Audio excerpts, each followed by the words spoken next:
Hello, it's MA again. Today I'm going to kind of think out loud a little bit and look at the idea of community and community engagement, kind of in some ways specific to low buy, no buy, and in some ways not.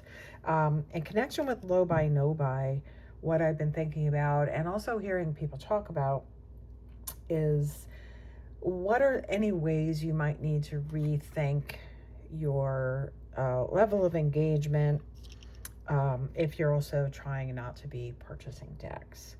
So I think I'm going to start with that. I'm assuming people want to stay connected with others, or maybe in lieu of purchasing decks, spend more focus on connecting with others.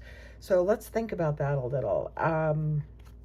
I also want to say, first of all, thank you to people who've been watching. I know there's thousands and thousands of tarot channels out there. So I appreciate that this is resonating with some people. Also, everything I'm presenting, is kind of a conglomeration of ideas from many, many sources over the years. So I don't think I'm like, the brains of this operation. I'm trying to kind of digest kind of like a kind of communal zeitgeist situation, I think. So I do want to be clear that these things I'm putting forward are not in any way telling anyone they should be on a low buy, no buy. I think most of them are friendly to anyone, whether you're decided you're gonna, collect 100 decks this year, or you're not going to buy any, or you're just trying to be more purposeful about what you do bring in. So I hope that's where we are. And, I've heard a couple of people talking about this.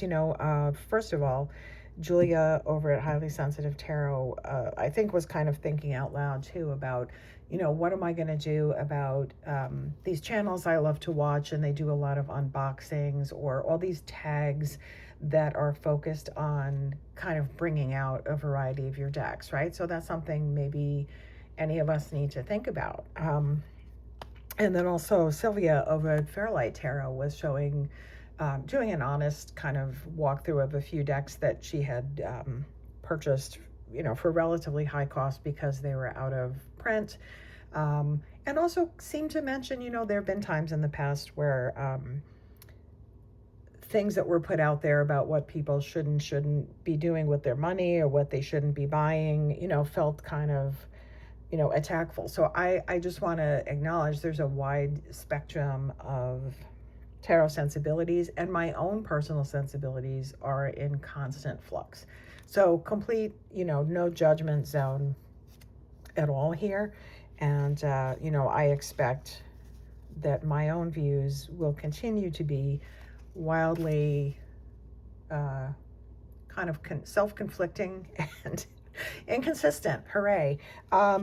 So in terms of that YouTube engagement, what do we do about that? And I think it's a good question. Sometimes for me, watching those walkthroughs, if there's a deck that's kind of grabbing my interest, sometimes watching someone open the box and walk through it card by card, honestly scratches the itch and makes me say, okay, good, now I know I don't need to have that. But that can be a slippery slope for some of us. So I think it's worth asking yourself where you fall in that. Is it a vulnerable moment for you where maybe you shouldn't look? So I think that's something we can think about. Something we can do if we're staying engaged with, YouTube, tarot tubers, or people on Instagram, is when someone's stuff does resonate with you, just like leave them a nice note. Sometimes that's a little piece of community, and without expecting anything in return, just because you mean it, right? Just because you're thinking it and you haven't expressed it. Like, that's a beautiful way to stay engaged. It doesn't cost anything, right? So I think that that's something we can think about. doing a little more of. I'm trying to get better with that. I know people leave me notes. It takes me forever to get back to them. It's a slippery slope of our time and energy and screen time when we're in this space. Um, so that's some other things I'm thinking about. And I'm just going to start with safety first because I know, sometimes we talk about, I wish I knew more people near me that were into tarot. How do I meet people? And some of the things I'm going to be suggesting that I've done, we live in a world that can be a little scary. There has been in the US some instances of hostility toward metaphysical shops or practitioners. And, you know, these are things to only consider if you really feel safe about them. One of them is just if you're reading for yourself, thinking about doing that in a public space, like in a coffee shop, in the cafeteria at work. That's something I've done more of, like within kind of the safe space of my office environment, which has resulted in a lot of curious people. People coming to me to pull a card for them at work for messages about things that are happening at work. And that's a place where I've felt safe about it. I do kind of read quietly in a corner in some coffee shops. I feel pretty safe about that. But I haven't really made that more visible to try to meet people that way. But that's something to think about if you meet other curious souls. I even find also, I usually wear a pentagram necklace and some other charms, and sometimes people will start to talk to me, and it is kind of this not very coded symbol. I get a lot of other people and I ask them, oh, do you practice, and then we'll open up little conversations. Again, only in safe places for you to be trying that. The thing that worked out really the best for me so far was I gifted a friend a deck um, who really hadn't expressed much interest, but and then she gave her sister a deck, and what it turned into was a weekly meeting, a weekly tarot study meeting around my kitchen table. So that's another thing to think about, is small safe ways to build community. Then I think the third thing I'll talk about in the community building space, which is also kind of a self-education thing and a way to broaden your own reading work, is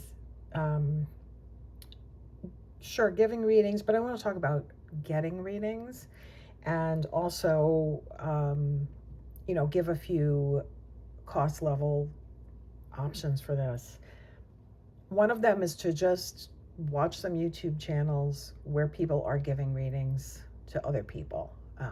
Watch playbacks, and I would say to watch a big spectrum of these.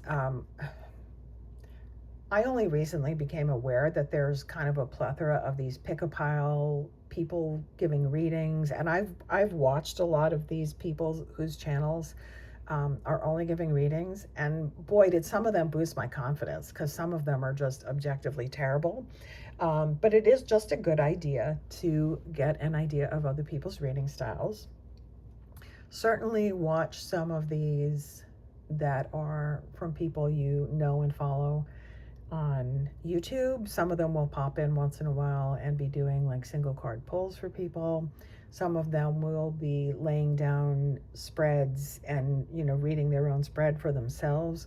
So I think that's one way to it's a way of receiving a reading that's not specifically for you. Then another would be to, if you'd like to receive a reading for you and you don't have the budget for it, if you're in any tarot spaces online, to maybe work out a trade with somebody to offer to read for each other. And then the third one would be to actually pay for readings now and then. And that's something I've tried to get better at.